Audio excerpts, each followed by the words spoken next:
Hey hello welcome to chemistry and two. So देखिए, इस particular video से हम स्टार्ट कर रहे हैं एक बुक रिव्यू करना जिसको हम पूरी शर्मा पठानिया कहते हैं। This is one of a physical chemistry का टेक्स्ट बुक। मेरे पास ये 46th एडिशन है फ़िलहाल इसका, जो मैंने स्कैन करके पीडीएफ बनाया है and I am sharing this with you people.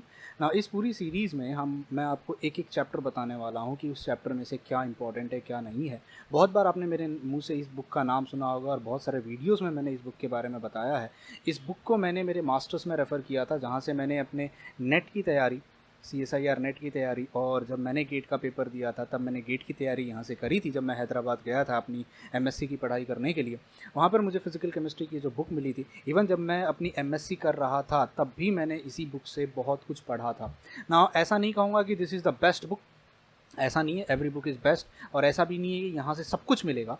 तो इस बुक में मैं आपको एक एक चीज़ बताने वाला हूँ कि किस चैप्टर में से क्या चीज़ और कहाँ से कितनी पढ़नी चाहिए। ठीक है ना, ये जो बुक है आप रेफ़र कर सकते हो, आपको सेकेंड हैंड भी मिल जाएंगी, आप न्यू अमेज़न से ले सकते हो या अलग अलग जगहों से जहाँ पर भी ये बुक आपको अवेलेबल होगी आप वहाँ से इस बुक को मंगा सकते हो। मैंने ये हार्ड बुक जो थी उसको स्कैन करके PDF करके बनाया है and this I am sharing with you people. Okay ना, सी देखिए, जब आप इसको पढ़ना स्टार्ट करते हैं, यहाँ पे 3 ऑथर्स हैं, Puri and Sharma and Pathania. Now let me tell you, this is a textbook. Textbook का मतलब होता है यहाँ पर आपको सब कुछ मिलेगा एक ही उसमें। It's not a chapter wise book नहीं है ये रेफरेंस बुक है but text book type reference book है। सी जब आप इसको ओपन करेंगे, स्टार्टिंग में जब आप इंडेक्स पेज पे जाते हैं तो यू विल फाइंड कि आपको हर चैप्टर मिलेगा। अगर आप ध्यान से देखें, आपको सबसे पहले इन्होंने मैथमेटिकल कॉन्सेप्ट दिया। अब आप पूछोगे इसकी क्या जरूरत है, क्योंकि फिजिकल केमिस्ट्री पढ़ने के लिए मैथमेटिकल कॉन्सेप्ट्स आने चाहिए। उसके बाद आप देखिएगा क्वांटम मैकेनिक्स से इन्होंने स्टार्ट किया है। ठीक है, quantum mechanics 1, quantum mechanics 2, and then आप जाओगे तो केमिकल बॉन्डिंग आ जाता है, क्वांटम मैकेनिक्स का ही है वो भी। देन ग्रुप थियरी आ जाता है जिसका बेसिक कॉन्सेप्ट दिया है, ग्रुप थियरी पार्ट 2 एप्लीकेशन दिया हुआ है, मॉलिक्यूलर स्पेक्ट्रोस्कोपी दिया है। ठीक है, मॉलिक्यूलर स्पेक्ट्रोस्कोपी में इन्होंने बहुत सब चीज़ें कवर करने की कोशिश की है, जैसे रोटेशनल है, वाइब्रेशनल है। ठीक है, यहाँ पे इन्होंने रमन वगैरह को भी कवर किया है, रेजोनेंस रमन स्पेक्ट्रोस्कोपी है, लेजर रमन स्पेक्ट्रोस्कोपी है, different type Frank quantum principles जो है इंपॉर्टेंट टॉपिक। आप देखिए मॉलिक्यूलर स्पेक्ट्रोस्कोपी 2 में NMR, ESR, NRF, PES वगैरह की जितनी भी जो मेन स्पेक्ट्रोस्कोपीज़ हैं उन्होंने इसको यहाँ पे कवर किया हुआ है, डिफरेंट टाइप के स्पेक्ट्रोस्कोपीज़ के बारे में। ये पूरा इंडेक्स पेज में आपके साथ डिस्कस कर रहा हूँ। फिर यहाँ पे electric and magnetic properties of molecule, ये टॉपिक इंपॉर्टेंट होता है अगर आपको बहुत सारी चीज़ें पढ़नी है रिलेटेड टू स्पेक्ट्रोस्कोपी। मुझे लगता है इस टॉपिक को पहले दे देना चाहिए था। ठीक है, इसके बाद हमारे पास आता है gaseous state part 1, ideal gas, पूरा gaseous state part 2, real gases. तो हमको पता है गैसेस में हम 2 टॉपिक पढ़ते हैं, ideal gases and real gases. अब जो रियल गैसेस है वहाँ पे थर्मोडायनामिक्स बहुत ज़्यादा आ जाता है, a lot of thermodynamics is involve. Even ideal gases में भी थर्मोडायनामिक्स बहुत ज़्यादा इन्वॉल्व होता है। देन हमारे पास आता है लिक्विड स्टेट। जो बच्चे तैयारी कर रहे हैं UPSC की, उनके लिए लिक्विड स्टेट के बारे में मैं बता दूं, बहुत सारे क्वेश्चंस इसके ऊपर पूछे जाते हैं। प्लीज़ सरफेस टेंशन का जो ये टॉपिक है, मैं आपको एक वीडियो बना के दूंगा जहाँ पे मैं paper wise analysis, chapter wise analysis आपको करने वाला हूँ। तो आप लोगों के लिए ये बहुत इंपॉर्टेंट है, पेपर 1 में इस पर बहुत क्वेश्चन आते हैं। Then liquid crystal, mesomorphic state जो है जिसको हम कहते हैं। ठीक है, इसके बाद में आपके पास आता है थर्मोडायनामिक्स। तो यहाँ आपको थर्मोडायनामिक्स बाद में मिला है। सी एक्चुअली ऑनेस्टली स्पीकिंग, अगर आप गैसियस स्टेट पढ़ रहे हो तो मेरी एक रिक्वेस्ट होगी, सबसे पहले आप थर्मोडायनामिक्स पढ़ लीजिए। थर्मोडायनामिक्स पढ़ने के बाद अगर आप गैसियस स्टेट पे जाएँ तो ज़्यादा बेटर होगा, ज़्यादा अच्छे से समझ में आएगा। Then you have got thermochemistry. Then आप देखिए सेकंड लॉ ऑफ थर्मोडायनामिक्स यहाँ पे इन्होंने दिया हुआ है। सेकंड लॉ ऑफ थर्मोडायनामिक्स अपने आप में एक टॉपिक है बहुत बड़ा। ठीक है, उसके बाद में थर्ड लॉ ऑफ थर्मोडायनामिक्स है, केमिकल इक्विलिब्रिया है। If you see, chemical equilibria one of the most important topic है, ये आपको यहाँ पे इन्होंने दिया हुआ है। ठीक है, इसमें बहुत सारी चीज़ें एक्स्ट्रा डाली हुई हैं जो मुझे लगता है मैं चैप्टर वाइज जब आपको बताऊंगा। फेज इक्विलिब्रिया यहाँ बहुत अच्छा है, मैं रिकमेंड करूँगा कि अगर आपको फेज इक्विलिब्रिया कहीं से पढ़ना है तो इस बुक से ज़रूर पढ़िएगा। बहुत अच्छे से, बहुत ढंग से इन्होंने इसमें अच्छा दिया हुआ है। नस डिस्ट्रीब्यूशन लो, ये एनालिटिकल केमिस्ट्री आ जाती है यहाँ पे। फिर आप आयनिक इक्विलिब्रियम, इवन इनका आयनिक इक्विलिब्रियम भी बहुत अच्छा है, बहुत अच्छे से इन्होंने आयनिक इक्विलिब्रियम को यहाँ पे एक्सप्लेन किया हुआ है। आप आयनिक इक्विलिब्रियम भी यहाँ से पढ़ सकते हो। I was not much satisfied with chemical equilibrium over year, मैं ज़्यादा सेटिस्फाइड नहीं था। मैं अपने एप्लीकेशन पे जब केमिकल इक्विलिब्रियम पढ़ा रहा था तब मैंने देखा बहुत सारी चीज़ें थी जो मुझे लगा कि इसमें और कुछ सिंप्लीफाई किया जा सकता था। सोल्यूशंस ऑफ नॉन इलेक्ट्रोलाइट, जिसको हम कॉलिगेटिव प्रॉपर्टीज़ कहते हैं, ये कॉलिगेटिव प्रॉपर्टीज़ यहाँ पे इन्होंने यहाँ डिस्कस करी हुई है। कॉलिगेटिव प्रॉपर्टीज़ आप यहाँ से पढ़ सकते हो। ठीक है, उसके बाद हमारे पास आता है colligative property of dilute solution. ठीक है, ये नॉन इलेक्ट्रोलाइट के सोल्यूशंस हैं और डाइल्यूट सोल्यूशंस की colligative properties. Then electrochemistry part 1, you have got electrochemistry part 2, part 3, 3 part में दिया हुआ है। स्टैटिस्टिकल थर्मोडायनामिक्स है, क्लासिकल स्टैटिस्टिकल थर्मोडायनामिक्स है, केमिकल काइनेटिक्स है। सी केमिकल काइनेटिक्स मैंने जो पूरी प्लेलिस्ट बनाई हुई है यूट्यूब पे, वो आप यहाँ से पढ़ के रेफर कर सकते हो। ठीक है, केमिकल काइनेटिक्स इन्होंने ठीक ठाक दिया है, काफ़ी अच्छा है, इस बुक में है। आप फोटो केमिस्ट्री यहाँ से पढ़ सकते हो, फोटो केमिस्ट्री काफ़ी अच्छा है। यहाँ पे कुछ डेरिवेशंस में तकलीफ है, बट मतलब तकलीफ इन द सेंस रॉन्ग नहीं है, बट लैंग्वेज थोड़ी मुझे ऐसा लगा और सिंप्लीफाई हो सकती थी। सॉलिड स्टेट बहुत अच्छा है यहाँ पे, आप सॉलिड स्टेट यहाँ से पढ़ सकते हो, काफ़ी अच्छा सॉलिड स्टेट यहाँ पे पढ़ाया हुआ है। कोलोइडल स्टेट को ले लेना, कोलोइडल स्टेट भी काफ़ी अच्छा है यहाँ पे।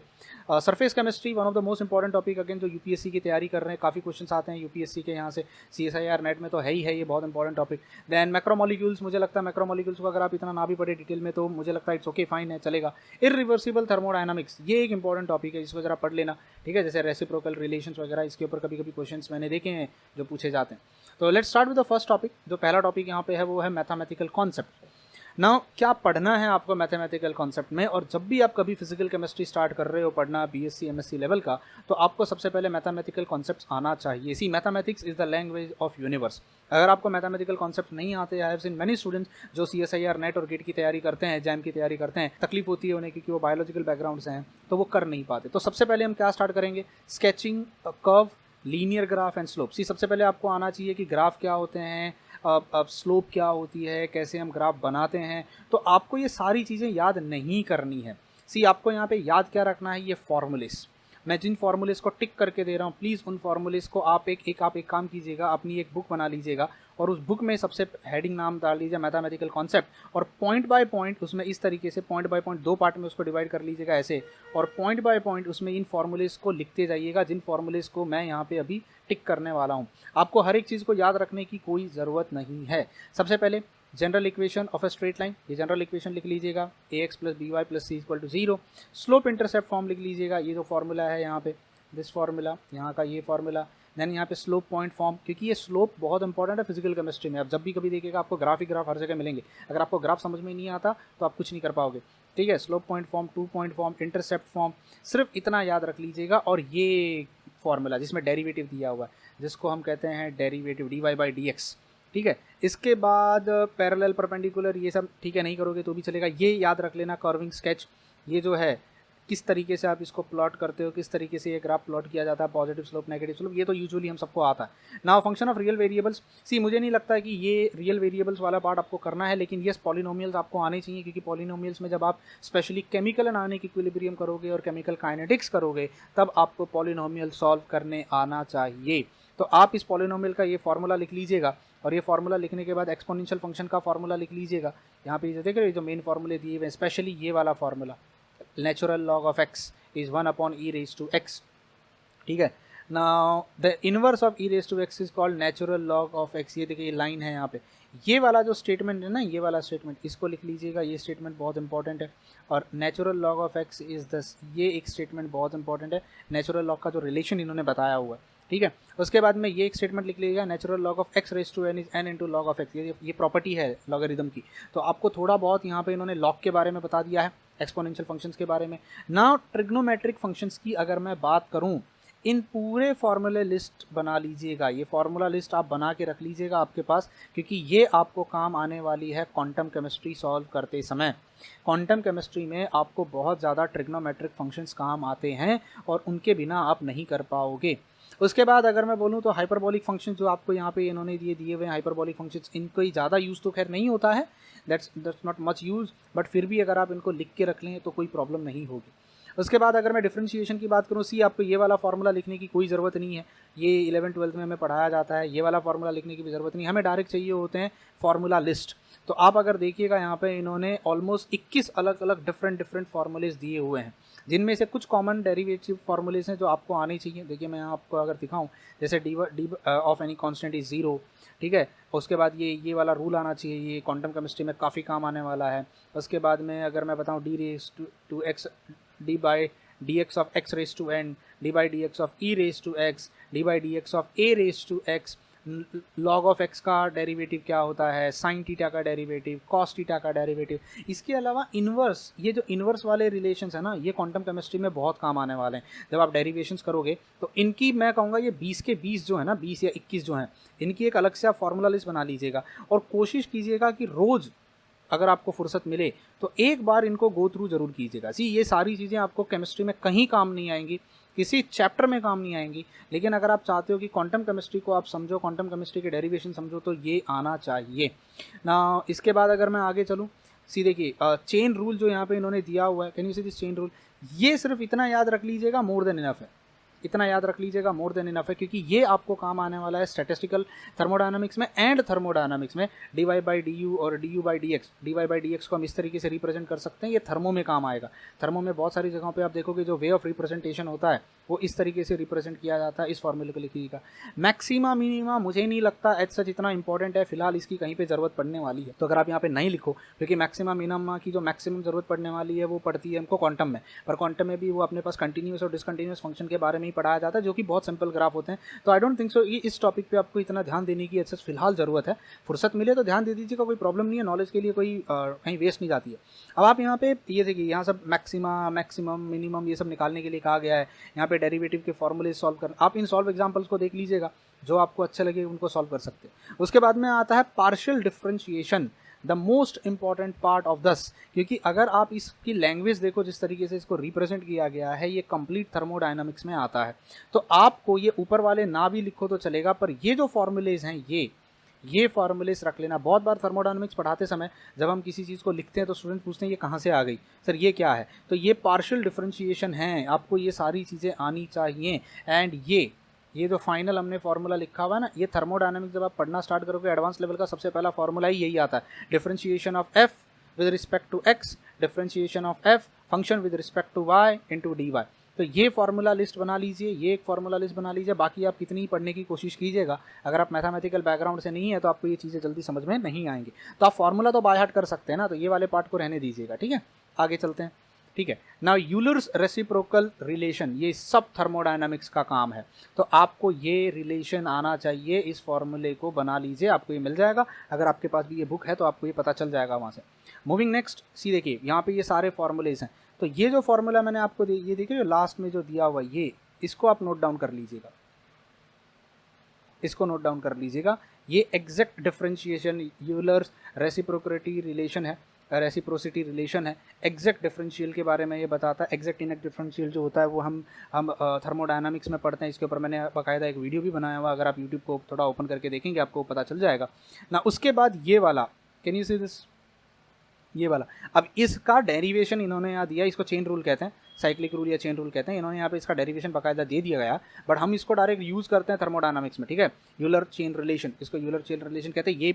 ये डॉट डाल के ये लिख लीजिएगा, ये काफ़ी इंपॉर्टेंट है। और ये लिख लीजिएगा एग्जैक्ट डिफरेंशियल के बारे में, ये लिख लीजिएगा कि अगर मुझे एग्जैक्ट डिफरेंशियल चाहिए, डिफरेंशिएशन चाहिए, तो ये फॉर्मूला सेटिस्फाई होना चाहिए, ठीक है। उसके बाद में आते हैं इंटीग्रेशन। अब integration is one of the most important part, पूरी क्वांटम केमिस्ट्री इंटीग्रेशन से डील करती है। तो ये वाला पार्ट आप छोड़ दीजिए, कोई ज़रूरत नहीं है आपको पढ़ने की फ़िलहाल के लिए। ये वाले पार्ट को भी मैं कहता हूँ इतनी ज़रूरत नहीं है फ़िलहाल पढ़ने के लिए। आप डायरेक्टली आ जाइएगा फॉर्मूले पे। सी, आप दो चीज़ें देखिएगा, ये इनडेफिनाइट इंटीग्रल्स हैं ना। What do mean by indefinite integrals? जहाँ पर लिमिट नहीं लगाई गई है। आप देख रहे हो यहाँ पे, if you look over here, you want find limits A से लेके बी तक या ए से लेके बी तक। सो इनको कहते हैं इनडेफिनाइट इंटीग्रल, जहाँ पे हम लिमिट्स नहीं लगाते। अब सिंस हम यहाँ लिमिट नहीं लगाते, यहाँ पर जब भी हम इन इंटीग्रेशंस को सॉल्व करेंगे, आपको ये फॉर्मूले बाय हार्ट होने चाहिए ना। If you see next line में उन्होंने डेफिनेट इंटीग्रल दिए हुए अलग से, तो 20 इनडेफिनेट इंटीग्रल जहाँ पे लिमिट्स नहीं है, ए से बी से कोई भी लिमिट नहीं है। और उसके बाद अगर आप देखेंगे तो उन्होंने डेफिनेट इंटीग्रल्स की यहाँ पे एक लिस्ट बना दी है, 26 तक इन्होंने यहाँ पे लिख दिया है। तो आप इनको लिख लीजिए, ये काफ़ी इंपॉर्टेंट है। यहाँ पे 0 से इन्फिनिटी, 0 से इन्फिनिटी, 0 से इन्फिनिटी दिया हुआ है, इसको लिख लीजिएगा, ये बहुत काम आने वाला है, ठीक है। ये बहुत काम आने वाला है। अब ये ज़रूरी है क्योंकि पूरा का पूरा chemical kinetics, thermodynamics, statistical thermodynamics, ये जितने भी जहाँ पे मैथमेटिकल कॉन्सेप्ट्स आएंगे, ये सारी चीज़ें वहाँ पे काम आने वाली हैं। और इन फॉर्मूलेस को बाय हार्ट करना स्टार्ट कर दीजिएगा। अब तुम बोलोगे सर इसमें भी कोई मेन बता दीजिए, इनमें भी कोई मेन बता दीजिए। तो मैं कहूँगा एक तो ये है फोर्थ वन, मैं इन फॉर्मूलेस को थोड़ा जूम आउट कर लेता हूँ। ये देखिए, ये जूम इन करके बता रहा हूँ। ये एक तो ये है साइन एक्स का, कॉस एक्स का, टेन एक्स कॉट एक्स इतना यूज़ होता नहीं है, but yes D integration of 1/x dx, ये बहुत इंपॉर्टेंट है। ये 13th वाला बहुत इंपॉर्टेंट है। एंड अगर मैं बोलूँ तो ये वाला एक इंपॉर्टेंट है, 17th वाला, एक 18th वाला इंपॉर्टेंट है। ये दो फार्मूले और ये जो मैंने यहाँ टिक कर दिए ये फार्मूले बहुत, हाँ, sex square x and cos x square x, ये भी इंपॉर्टेंट फार्मूलेज हैं, ठीक है, इंटीग्रेशन के। Now moving a step ahead, इसके बाद हमारे पास आता परम्यूटेशन कॉम्बिनेशन। सी मुझे नहीं लगता परम्यूटेशन कॉम्बिनेशन एज सच कहीं पे काम आता है। अब बाकायदा अगर आप CSIR नेट की तैयारी कर रहे हो तो सिर्फ उसमें पार्ट 1 में काम आता है। तो आप इसमें भी क्या कर सकते हो ना, ये जो मेन फॉर्मूलेज हैं यहाँ पे, जैसे अगर मैं परम्यूटेशन की बात करूँ तो ये वाला जो फॉर्मूला है, ये फॉर्मूला ये लिख लीजिएगा। एंड अगर मैं कॉम्बिनेशन की बात करूँ तो कॉम्बिनेशन का ये जो फॉर्मूला इन्होंने यहाँ बनाया हुआ है, इस फॉर्मूले को यहाँ लिख लीजिएगा। ठीक है, so this is more than enough. ठीक है, this is more than enough. अब परम्यूटेशन कॉम्बिनेशन हमने 11th स्टैंडर्ड 12th स्टैंडर्ड में पढ़ा था। तो परम्यूटेशन एंड कॉम्बिनेशन, ये जो पॉइंट्स इन्होंने दिए हैं एक बार रीड कर लेना और इन फॉर्मूलेज को बाकायदा अपनी नोट में बना लेना। ठीक है, that will help you. Coming to probability, see probability कहाँ यूज़ होती है? मोस्टली प्रोबेबिलिटी क्वांटम में ही यूज़ होगी, क्योंकि ऑर्बिटल का दूसरा नाम ही प्रोबेबिलिटी है। ठीक है, जब आप ऑर्बिटल्स के बारे में पढ़ोगे। वैसे ऑनेस्टली स्पीकिंग प्रोबेबिलिटी का अच्छा जितना यूज़ होता नहीं है, बट यस अगर आप CSIR नेट की तैयारी कर रहे हो या गेट की तैयारी कर रहे हो तो जो एप्टीट्यूड वाला पार्ट होता है ना, एप्टीट्यूड वाला जो सेक्शन होता है एप्टीट्यूड, वहाँ पर इसके ऊपर बहुत सारे क्वेश्चन प्रोबेबिलिटी के ऊपर पूछे जाते हैं। तो आपको प्रोबेबिलिटी के बारे में पता होना चाहिए। एच सच केमिस्ट्री के किसी लॉजिक्स में मुझे नहीं लगता ये ज़्यादा यूज़फुल होगा, अगर होगा भी तो हम वहाँ पे ऑन द स्पॉट आपको बता देंगे। ठीक है, हाँ प्रोबेबिलिटी का सबसे ज़्यादा यूज़ अगर कहीं होने वाला है वो है स्टैटिस्टिकल थर्मोडायनामिक्स में। जब आप पढ़ना स्टार्ट करोगे तो you should know the formula, जैसे सैंपल स्पेस क्या होती है, रैंडम एक्सपेरिमेंट क्या होता है, सिंपल इवेंट क्या होता है, इवेंट क्या होता है, म्यूचुअली एक्सक्लूसिव इवेंट क्या होता है। ये सारी चीज़ें आपको स्टैटिस्टिकल थर्मोडायनामिक्स में काम आती है। तो जो बच्चे स्टैटिस्टिकल पढ़ना चाहते हैं, मैं उनसे रिक्वेस्ट करूंगा कि सबसे पहले आप प्रोबेबिलिटी पढ़ लीजिएगा, क्योंकि statistical thermodynamics is nothing but the different probabilities of arranging molecules in a container और इन अ गिवन सैंपल। तो ये सारे यहाँ पे देखिएगा इन्होंने ना कुछ मेरे ख्याल से 17 या 18, 17 I think so 17 different formulas यहाँ पे इन्होंने बताए। म्यूचुअली एक्सक्लूसिव इवेंट क्या होता है, बाइनोमियल थियरम ऑफ प्रोबेबिलिटी क्या होता है, कंडीशनल प्रोबेबिलिटी क्या होता है, मल्टीप्लिकेशन थ्योरम क्या है। Now you don't have to by heart everything over here, honestly speaking आपको ये सब बाय हार्ट करने की जरूरत नहीं है। आपको सिर्फ प्रोबेबिलिटी का फॉर्मूला याद रखना है यहाँ पे, जस्ट बाय हार्ट प्रोबेबिलिटी का फॉर्मूला। ठीक है, उसके अलावा मुझे नहीं लगता ये थियरम्स वगैरह या प्रोबेबिलिटी कुछ फिलहाल के लिए आपको टाइम मिलेगा, that's a different story. But फिलहाल के लिए जो बच्चे नेट और गेट की तैयारी कर रहे हैं, इतना अगर ये वाला एक फॉर्मूला बाय हार्ट कर लो, number of distinct element in E divided by number of distinct element in S, event और सैंपल, आप अगर इसको याद रख लें तो मोर देन इनफ हो जाएगा। Coming up to the next topic, यहाँ पे इन्होंने दिया है other mathematical relations. Now other mathematical relations की अगर मैं बात करूँ तो सबसे पहले हमारे पास आ जाता है वेक्टर्स। जो बच्चा क्वांटम ढंग से पढ़ना चाहता है या समझना चाहता है, मैं उससे ये भी रिक्वेस्ट करूँगा कि आपको क्वांटम आनी चाहिए कुछ हद तक, क्योंकि जब आप ऑर्बिटल्स के बारे में पढ़ना स्टार्ट करते हो तो vectors, directions, addition, subtractions, dot product, cross product, ये बहुत इंपॉर्टेंट हो जाता है। तो ऐसे देखिए यहाँ पे इन्होंने इस तरीके से दिया dot product, can you see this dot product. अब इसके मैंने ना कुछ वीडियोस बनाए थे basics physics for chemistry, YouTube पे अवेलेबल हैं, वो फ्री कर दिए मैंने वो वीडियो, आप उनको देख सकते हो। ठीक है, तो आपको वहाँ से ये मिल जाएंगे। उसके बाद अगर मैं बात करूँ क्रॉस प्रोडक्ट की, क्रॉस प्रोडक्ट का फॉर्मूला, इसके अलावा this matrix representation of cross product, matrix representation of cross product, ये आनी चाहिए, क्वांटम में काम आएगी। जब आप एडवांस लेवल पे हक्कल रूल्स वो जब पढ़ोगे और जब आप इसमें ये पढ़ोगे, अपना कॉन्जुगेटेड सिस्टम पढ़ोगे, डाइंस के बारे में पढ़ोगे, उस समय आपको ये काम आएगा वहाँ पर। ठीक है, इसके अलावा सी देखिए यहाँ पे इन्होंने अलग अलग रूल, जैसे A और B को अगर मुझे मल्टीप्लाई करना हो तो मुझे कैसे मल्टीप्लाई करना है, कैसे मुझे मैट्रिक्स को सॉल्व करना है, ये पूरा आपको क्वांटम में मदद करेगा समझने के लिए। इसको याद कर लेना, इसको समझ लेना, एक बार हो सके तो यूट्यूब पे वीडियोस देख लेना, हाउ टू सॉल्व मैट्रिक्स वगैरह। क्वांटम पढ़ने से पहले ये रिक्वायरमेंट्स होती हैं जो आनी चाहिए। ठीक है, जैसे यहाँ पे इन्होंने दिया आइडेंटिटी मैट्रिक्स क्या होता है, इनवर्स ऑफ अ मैट्रिक्स क्या होता है, ये सब हमने पढ़ा है ना। डिटर्मिनेंट्स, ऑब्वियसली डिटर्मिनेंट्स आना चाहिए। अगर मेरे पास ये डिटर्मिनेंट है तो मैं इसे सॉल्व कैसे करूं, मैं कैसे इसको A को A1 into B2 minus B1 A2 into B1, इनको कैसे क्रॉस मल्टीप्लाई करके सॉल्व किया जाता है। अगर ऐसे मैट्रिक्स हो, ये इस तरीके से अगर मेरे पास डिटर्मिनेंट्स हो तो मुझे इसको कैसे सॉल्व करना, ये क्वांटम में काम आएगा।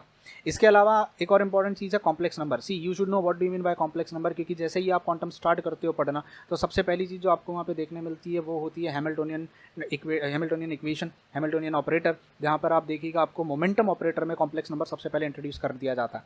तो आपको ये पता होना चाहिए। ठीक है, इसके बाद अगर मैं बताऊँ तो ये मुझे नहीं लगता सीरीज़ वगैरह पढ़ना आपके लिए इतना इंपॉर्टेंट है फिलहाल के लिए। और Stirling approximation, yes this thing is really important. Stirling approximation, जब आप कुछ टॉपिक्स आप पढ़ोगे, जैसे सॉलिड स्टेट के कुछ टॉपिक पढ़ोगे या काइनेटिक्स के कुछ टॉपिक पढ़ोगे, थर्मो के, स्टैटिस्टिकल के, जहाँ पर ये आपको मिलेगा, कैन यू से दिस स्टर्लिंग अप्रॉक्सीमेशन, ये आपको मिलेगा एडवांस लेवल के सॉलिड स्टेट। जब आप पढ़ना स्टार्ट करोगे कहीं पे, जब स्कॉटकी इफेक्ट और वो सब चीज़ों के बारे में पढ़ोगे, तब स्टर्लिंग अप्रॉक्सीमेशन काम आने वाला है। ठीक है, ये याद रख लेना, इसको कहीं नोट डाउन कर लेना, पॉइंट आउट कर लेना, ये बहुत इंपॉर्टेंट है। इसके अलावा मुझे नहीं लगता कि और कुछ चीज़ें इम्पॉर्टेंट हैं यहाँ पे, नहीं।